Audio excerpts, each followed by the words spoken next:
इनमें से प्रत्येक की लंबाई चौड़ाई भी 10-10 हजार योजन की है। ये भूमि के बिल भी एक प्रकार के स्वर्ग ही हैं। इसमें स्वर्ग से भी अधिक विषय भोग, ऐश्वर्य, आनंद, संतान, सुख और धन संपत्ति है। यहाँ के वैभवपूर्ण भवन, उद्यान और क्रीड़ा स्थलों में दैत्य, दानव और नाग तरह तरह की मायामयी क्रीड़ाएं करते हुए निवास करते हैं। वे सब गार्हस्थ धर्म का पालन करने वाले हैं। उनकी स्त्री, पुत्र, बंधु बांधव और सेवक लोग उनसे बड़ा प्रेम रखते हैं और वे सदा प्रसन्न चित्त रहते हैं। उनके भोगों में बाधा डालने की इंद्रादि में भी सामर्थ्य नहीं है। महाराज, इन बिलों में मायावी मैं दानव की बनाई हुई अनेकों पुरियां शोभा से जगमगा रही हैं, जो अनेक जाति की सुंदर सुंदर श्रेष्ठ मणियों से रचे हुए चित्र विचित्र भवन, पर कोटे नगर द्वार, सभा भवन, मंदिर, बड़े बड़े आंगन और ग्रहों से सुशोभित हैं, तथा जिनकी कृत्रिम भूमियों फर्शों पर नाग और असुरों के जोड़े एवं कबूतर, तोता और मैना आदि पक्षी किलोल करते रहते हैं।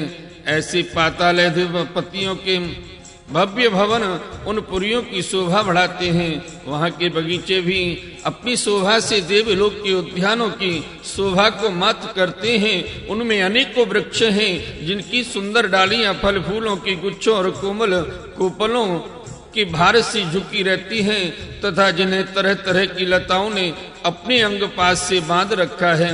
वहाँ जो निर्मल जल से भरे हुए अनेकों जलाशय हैं, उनमें विविध विहंगों के जोड़े विलास करते रहते हैं। इन वृक्षों और जलाशयों की सुषमा से वे उद्यान बड़ी शोभा पा रहे हैं। उन जलाशयों में रहने वाली मछलियां जब खिलवाड़ करती हुई उछलती हैं, तब उनका जल हिल उठता है। साथ ही जल के ऊपर उगे हुए कमल, कुमुद, कुबले, कल्हार, नील कमल, लाल कमल और शतपत्र कमल आदि के समुदाय भी हिलने लगते हैं। इन कमलों की वनों में रहने वाले पक्षी अविराम क्रीड़ा कौतुक करते हुए भांति भांति की बड़ी मीठी भी बोली बोलते रहते हैं, जिसे सुनकर मन और इंद्रियों को बड़ा ही आह्लाद होता है। उस समय समस्त इंद्रियों में उत्सव सा छा जाता है। वहाँ सूर्य का प्रकाश नहीं जाता, इसलिए दिन रात आदि काल विभाग का भी कोई खटका नहीं देखा जाता। वहाँ के संपूर्ण अंधकार को बड़ी बड़ी नागों के मस्तकों की मणियां ही दूर करती हैं। इन लोकों के निवासी जिन औषधि, रस, रसायन, अन्न, पान और स्नान आदि का सेवन करते हैं, वे सभी पदार्थ दिव्य होते हैं। इन दिव्य वस्तुओं के सेवन से उन्हें मानसिक या शारीरिक रोग नहीं होते, तथा झुर्रियां पड़ जाना, बाल पक जाना, बुढ़ापा आ जाना, देह का कांतिहीन हो जाना, शरीर से दुर्गंध आना, पसीना चूना, थकावट अथवा शिथिलता आना तथा आयु के साथ शरीर की अवस्थाओं का बदलना, ये कोई विकार नहीं होते। वे सदा सुंदर, स्वस्थ, जवान और शक्ति संपन्न रहते हैं। उन पुण्य पुरुषों की भगवान के तेज रूप सुदर्शन चक्र के सिवा और किसी साधन से मृत्यु नहीं हो सकती। सुदर्शन चक्र के तो आते ही भय के कारण असुर रमणियों का गर्भ श्राव और गर्भपात हो जाता है। अतल लोक में मैं दानव का पुत्र असुर बल रहता है। उसने 96 प्रकार की माया रची है। उनमें से कोई कोई आज भी मायावी पुरुषों में पाई जाती है। उसने एक बार जम्हाई ली थी, उस समय उसके मुख से स्वर्णी केवल अपने वर्ण के पुरुषों से रमण करने वाली कामनी, अन्य वर्णों की पुरुषों से भी समागम करने वाली और पुंचली अत्यंत चंचल स्वभाव वाली 3 प्रकार की स्त्रियां उत्पन्न हुई। ये उस लोक में रहने वाले पुरुषों को हाटक नाम का रस पिलाकर संभोग करने में समर्थ बना लेती है और फिर उनके साथ अपनी हाव भावमयी चितवन, प्रेममयी मुस्कान, प्रेमालाप और आलिंगन आदि के द्वारा यथेष्ट रमण करती है। उस हाटक रस को पीकर मनुष्य मदांध सा हो जाता है और अपने को 10,000 हाथियों के समान बलवान समझकर मैं ईश्वर हूँ, मैं सिद्ध हूँ, इस प्रकार बड़बड़ कर बातें करने लगता है। उसके नीचे वितल लोक में भगवान हाटकेश्वर नामक महादेव जी अपने पार्षद भूत गणों के सहित रहते हैं। वे प्रजापति की सृष्टि की वृद्धि के लिए भवानी के साथ विहार करते रहते हैं। उन दोनों के तेज से वहां हाटकी नाम की एक श्रेष्ठ नदी निकली है। उसकी जल को वायु से प्रज्वलित अग्नि बड़ी उत्साह से पीता है। वह जो हाटक नाम का सोना थूकता है, उससे बने हुए आभूषणों को दैत्य राजों के अंतःपुर में स्त्री पुरुष सभी धारण करते हैं। वितल के नीचे सुतल लोक है, उसमें महायशस्वी पवित्र कीर्ति विरोचन पुत्र बलि रहते हैं। भगवान ने इंद्र का प्रिय करने के लिए अदिति के गर्भ से वटु वामन रूप में अवतीर्ण होकर उनसे 3 लोक छीन लिए थे। फिर भगवान की कृपा से ही उनका इस लोक में प्रवेश हुआ।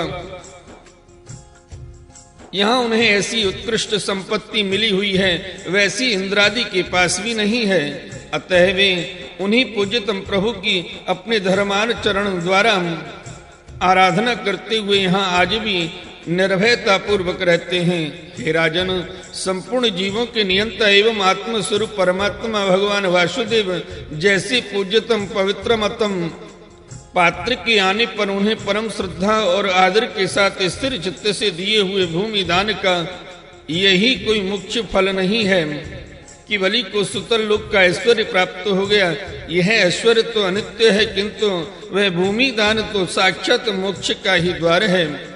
भगवान का तो छींकने गिरने और फिसलने के समय विवश होकर एक बार नाम लेने से भी मनुष्य सहसा कर्म बंधन को काट देता है,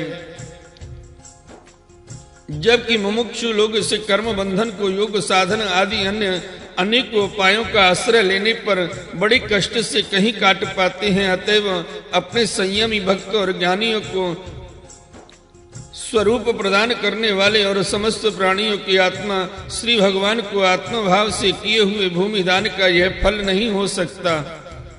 भगवान ने यदि बलि को उसके सर्वस्व दान के बदले अपनी विस्मृति कराने वाला यह मायामय भोग और ऐश्वर्य ही दिया, तो उन्होंने उस पर यह कोई अनुग्रह नहीं किया। जिस समय कोई और उपाय न देखकर भगवान ने याचना के छल से उसका त्रिलोकी का राज्य छीन लिया और उसके पास से केवल उसका शरीर मात्र ही शेष रहने दिया। तब वरुण के पासों में बांधकर पर्वत की गुफा में डाल दिए जाने पर उसने कहा था, खेद है, यह ऐश्वर्यशाली इंद्र विद्वान होकर भी अपना सच्चा स्वार्थ सिद्ध करने में कुशल नहीं है। इसने संपत्ति लेने के लिए अनन्य भाव से बृहस्पति जी को अपना मंत्री बनाया, फिर भी उनकी अवहेलना करके इसने श्री विष्णु भगवान से उनका दास्य नामांक कर उनके द्वारा मुझसे अपने लिए ये भोग ही मांगे। ये 3 लोक तो केवल एक मनवंतर तक ही रहते हैं, जो अनंत काल का एक अवयव मात्र है। भगवान के कैंकर्य के आगे भला इन तुच्छ भोगों का क्या मूल्य है। हमारे पितामह प्रहलाद जी ने भगवान के हाथों अपने पिता हिरण्यकश्यप के मारे जाने पर प्रभु की सेवा का ही वर मांगा था। भगवान देना भी चाहते थे, तो भी उनसे दूर करने वाला समझकर उन्होंने अपने पिता का निष्कंटक राज्य लेना स्वीकार नहीं किया। वे बड़े महानुभाव थे। मुझ पर तो न भगवान की कृपा ही है और न मेरी वासना ही शांत हुई है, फिर मेरे जैसा कौन पुरुष उनके पास पहुंचने का साहस कर सकता है। हे राजन, इस बलि का चरित्र हम आगे 8वें स्कंद में विस्तार से कहेंगे। अपने भक्तों के प्रति भगवान का हृदय दया से भरा रहता है। इसी से अखिल जगत के परम पूजनीय गुरु भगवान नारायण हाथ में गदा लिए सुतल लोक में राजा बलि के द्वार पर सदा उपस्थित रहते हैं। एक बार जब दिग्विजय करता हुआ घमंडी रावण वहां पहुंचा, तब उसी भगवान ने अपने पैर की अंगूठी की ठोकर से ही लाखों योजन दूर फेंक दिया था। सुतल लोक से नीचे तलातल है, वहां त्रिपुराधिपति दानवराज मैं रहता है। पहले 3 लोकों को शांति प्रदान करने के लिए भगवान शंकर ने उसके 3 पुरभस्म कर दिए थे, फिर उन्हीं की कृपा से उसी यह स्थान मिला। यह मायावियों का परम गुरु है और महादेव जी के द्वारा सुरक्षित है, इसलिए उसे सुदर्शन चक्र से भी कोई भय नहीं है। वहां के निवासी उसका बहुत आदर करते हैं। उसके नीचे महातल में कद्रु से उत्पन्न हुए अनेक सिरों वाले सर्पों का क्रोधवश नामक एक समुदाय रहता है। उनमें कुहुक, तक्षक, कालिय, और सुषेण आदि प्रधान हैं, उनके बड़े बड़े फण हैं। वे सदा भगवान के वाहन पक्षीराज गरुण जी से डरते रहते हैं, तो भी कभी कभी अपने स्त्री पुत्र मित्र और कुटुंब के संग से प्रमत्त होकर विहार करने लगते हैं।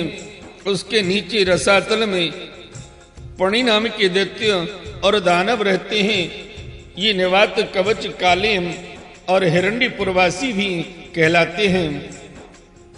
इनका देवताओं से विरोध है। ये जन्म से ही बड़े बलवान और महान साहसी होते हैं, किंतु जिनका प्रभाव संपूर्ण लोकों में फैला हुआ है, उन श्रीहरि के तेज से बलाभिमान पूर्ण हो जाने के कारण ये सर्पों के समान लुक छिप कर रहते हैं तथा इंद्र की दूती शर्मा के कहे हुए मंत्र वर्ण रूप वाक्य के कारण सर्वदा इंद्र से डरते रहते हैं। रसातल के नीचे पाताल है, वहां शंख कुलिक महाशंख श्वेत धनंजय धृतराष्ट्र शंखचूर्ण